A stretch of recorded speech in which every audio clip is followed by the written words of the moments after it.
Si tu as cliqué sur cette vidéo, c'est que tu souhaites t'améliorer dans l'ouverture. Donc peut-être que tu t'attends à recevoir le meilleur répertoire contre la CN, mais pas si vite. Avant de commencer à étudier un répertoire d'ouverture, il est crucial que tu comprennes les bases de ces ouvertures. C'est logique après tout, pour que tu comprennes une ouverture, il va falloir que tu apprennes les bases. Et d'ailleurs, dans beaucoup d'ouvertures, il y a des contre-exemples. Et comment apprendre un contre-exemple si tu ne connais même pas l'exemple? Maintenant que j'ai ton attention, je vais te montrer les 10 principes de base de l'ouverture. Let's go. Premier principe de l'ouverture, contrôle le centre. Le centre, c'est ce carré de 4 cases qu'on appelle aussi le carré magique. D'abord, tu vas commencer par poser un pion pour contrôler ce carré, donc par exemple le pion E4 qui contrôle la case D5. Les noirs pourraient faire de même avec E5 qui contrôlerait en retour la case D4. Mais ici, supposons que les noirs ne jouent pas le jeu et font par exemple B6, un coup qui ne contrôle pas le centre. Tu peux jouer D4, tu installes un deuxième pion, et là en seulement 2 coups, tu as déjà un contrôle total du carré, et tu vas voir que ça va être beaucoup plus facile pour la suite. Par exemple G6, cavalier C3, tu contrôles toujours le centre, fou G7, cavalier F3, tu contrôles toujours le centre, et là tu remarques c'est que c'est déjà assez dur pour les noirs. Par exemple D5 n'est pas possible, cavalier prend D5, sur E5 même chose, tu peux simplement gagner le pion. Et par exemple, si les noirs veulent se développer avec par exemple cavalier F6, et bien tu peux simplement jouer E5 pour chasser ce cavalier qui devrait revenir sur la case de départ. Donc tu peux remarquer que le contrôle du centre, eh bien ça gêne beaucoup les noirs pour se développer, tandis que toi c'est super facile. Les fous ils ont l'embarras du choix, pareil pour la dame peut se développer en D2 ou en D3, tandis que pour les noirs c'est pas facile. Par exemple après D6, tu remarques que les pièces ont beaucoup moins d'options. Le fou ne peut pas venir en F5, le fou ne peut pas venir en E6 sinon ça bloquerait le pion, tandis que le tien peut venir en E3. Les pièces vont manquer d'espace chez les noirs, et donc elles risquent aussi de se marcher dessus. En bref, contrôler le centre, ça va te faciliter les choses pour la suite de la partie. Deuxième principe, développe les cavaliers et les fous. Une fois que tu as contrôlé le centre avec tes pions, il est grand temps de sortir les pièces. Donc tu vas commencer par sortir les pièces dites légères, c'est-à-dire les cavaliers et les fous. Donc tu peux commencer par jouer le coup cavalier C3, donc tu peux remarquer que ce cavalier, eh bien, il se dirige en direction du centre, il contrôle la case D5 et E4. A l'inverse, par exemple, du coup cavalier D2 qui serait moins actif car il contrôlerait seulement E4. Ou encore du coup cavalier A3, peut-être le pire des trois parce que ça contrôlerait seulement B5, C4, des cases qui ne sont pas sur le centre. À retenir, il y a un proverbe pour le cavalier qui dit cavalier au bord, cavalier mort. Les noirs peuvent continuer avec D6, tu développes ensuite ton deuxième cavalier en F3, E6, tu développes ensuite ton fou en F4, idéalement il contrôle le centre, fou E7, fou C4 qui pareil contrôle le centre, donc cavalier A6, et là tu peux remarquer que les blancs ont une position rayonnante avec toutes les pièces qui sont bien développées et active. Troisième principe, rock rapidement. Une fois que tu as contrôlé le centre et que tu as développé tes pièces légères, il est important de mettre ton roi en sécurité. J'insiste sur la notion de mettre le roi en sécurité parce que c'est l'objectif principal du rock. Et là, ça tombe bien, tu peux à présent jouer le coup petit roc qui va mettre ton roi à l'abri. Tu peux aussi jouer dame D2 avec par exemple cavalier F6 et grand roc. Les deux sont très bons et vont te permettre de mettre le roi à l'abri et ensuite de commencer le milieu de partie. Pour te convaincre de l'importance de mettre son roi à l'abri, dans cette position, les noirs ont l'opportunité de faire petit roc, mais à la place, ils ont décidé de jouer le coup cavalier D7, qui est une grave erreur. Dans cette position, les blancs peuvent gagner avec E5, attaque le cavalier, fait une rupture sur le centre, et sur pion prend E5, eh bien on aurait fou prend F7, on sacrifie notre cavalier, on fait échec au roi, roi prend F7, cavalier G5, échec au roi à nouveau, et par exemple sur roi G8, on peut déjà faire échec et mat avec dame C4, échec au roi F8 et dame F7, échec et mat, le cavalier défend la dame, c'est déjà trop tard. Sur roi F8, on va faire cavalier E6, ça va faire une fourchette royale, on va gagner la dame.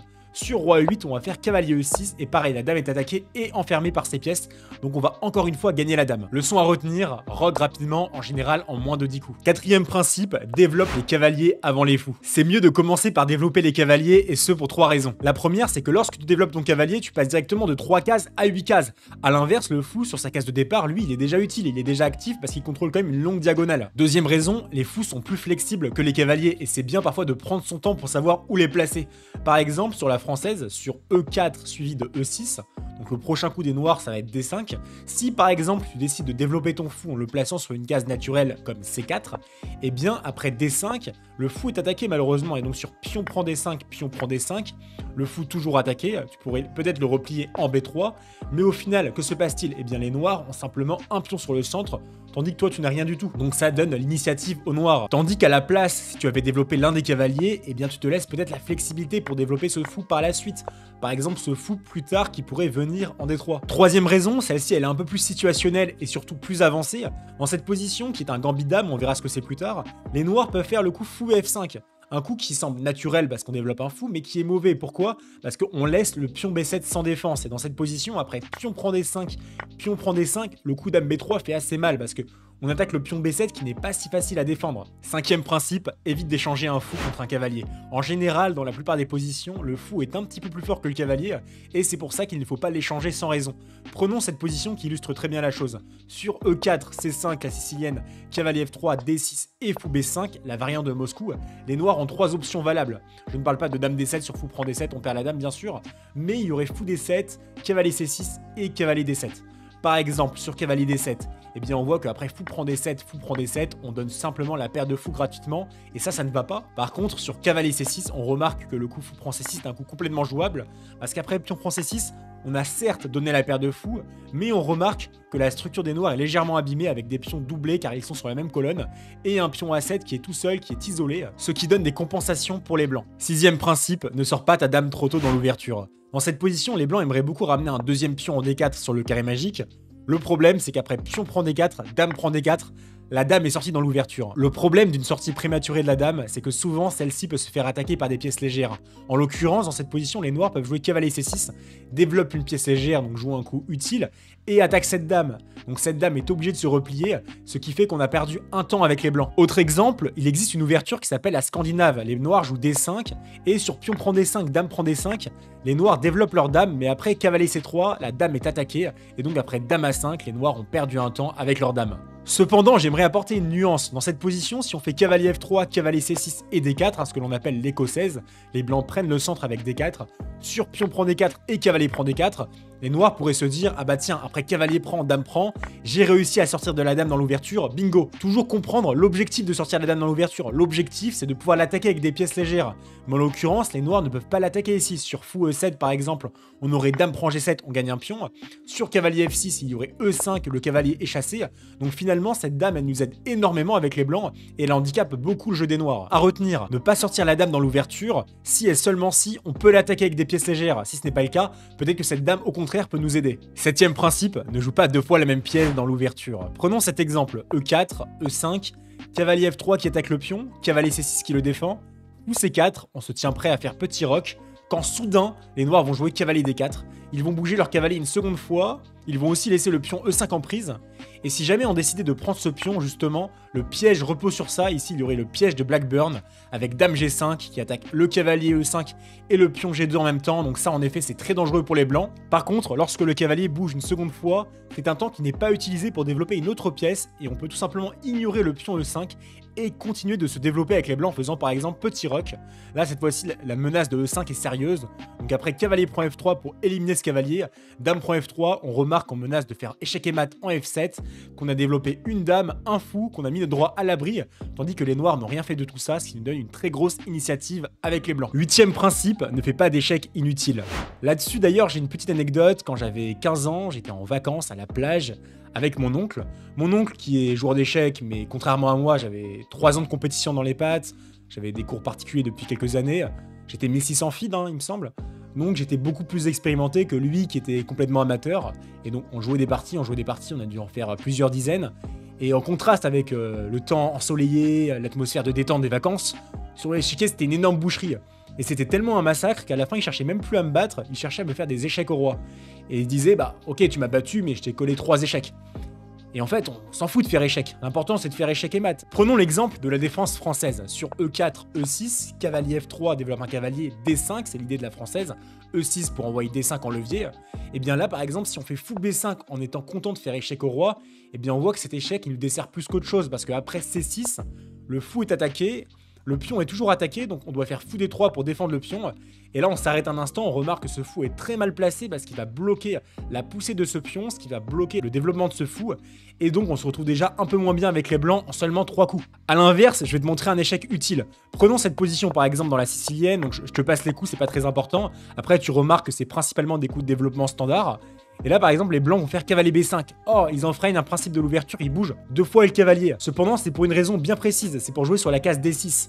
Et sur fou C5, par exemple, eh bien les blancs peuvent faire cavalier D6, échec au roi.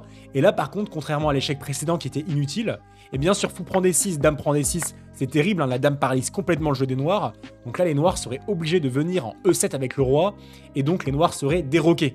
Et dans ce cas-là, l'échec aura été très efficace. Neuvième principe, fais très attention au pion F dans l'ouverture. Donc le pion F2 pour les blancs et réciproquement le pion F7 pour les noirs. Pourquoi? Parce que ce pion est très très fragile. C'est le seul à proximité du roi et il est défendu uniquement par le roi. Par exemple, prenons un exemple extrême. Sur F3, E5 et G4, et bien après Dame H4, ce serait déjà échec et mat. On appelle ça le mat de l'idiot, parce que le roi blanc n'a déjà plus de cases de fuite. Un autre exemple, sur E4, E5, cavalier F3 attaque le pion. Si innocemment les noirs veulent faire F6 pour défendre ce pion, on appelle ça la défense Damiano. Après cavalier prend E5, sacrifice de cavalier. Sur pion prend E5, on a déjà Dame H5. On fait échec au roi, on attaque le pion en même temps. Donc sur G6, pour bloquer l'échec, il y aurait Dame prend E5. C'est la tour à présent qui est en l'air. Et sur roi E7, on a Dame prend E5, échec au roi, le roi doit aller en F7 et après fou C4, on voit que le roi noir est en grand danger. Par exemple, roi G6, Dame F5 échec, roi H6 et D4 avec le fou qui s'active. Le roi est à 2 doigts de se faire mat. Leçon à retenir, on fait très attention aux pions F2 et F7 dans l'ouverture. 10e principe, n'ouvre pas la position si tu es derrière en développement. Donc ça c'est un exemple qui peut aussi s'appliquer pour le milieu de partie. Mais là j'ai choisi quelque chose pour l'ouverture. Sur E4, E5, cavalier F3 attaque le pion. Les noirs peuvent jouer cavalier F6, ce qu'on appelle la défense Petrov.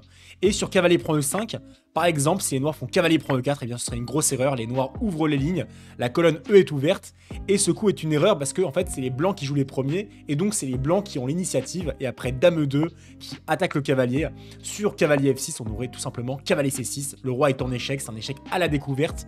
Si tu ne sais pas ce que c'est, je t'invite à voir ma dernière vidéo. Et la dame est attaquée, donc la dame est perdue. Sur Dame E7, cavalier prend E7, ça perd la dame. Principe bonus, une fois que tu as appliqué tous les principes précédents et que tu as réussi l'ouverture avec brio, tu pourrais te demander comment terminer cette ouverture en beauté. Et souvent un plan qui est pas mal, c'est de tout simplement développer la dame pour ensuite relier tes tours premièrement et ramener ces tours sur des colonnes qui seraient actives, c'est-à-dire susceptibles de s'ouvrir. Par exemple sur A6, tu peux faire tour D1, sur fou B7, tu peux faire tour E1, et ça y est, tu as terminé l'ouverture. Ça y est, l'ouverture n'a plus aucun secret pour toi. Si tu as aimé cette vidéo, n'hésite pas à liker, commenter, partager. J'ai également une newsletter à laquelle tu peux t'abonner, je donne un conseil pour progresser tous les dimanches. Et aussi, je propose des cours particuliers, donc si jamais tu veux me contacter, je t'invite à remplir le formulaire qui se trouve dans la description. Merci d'avoir suivi cette vidéo et à bientôt, ciao!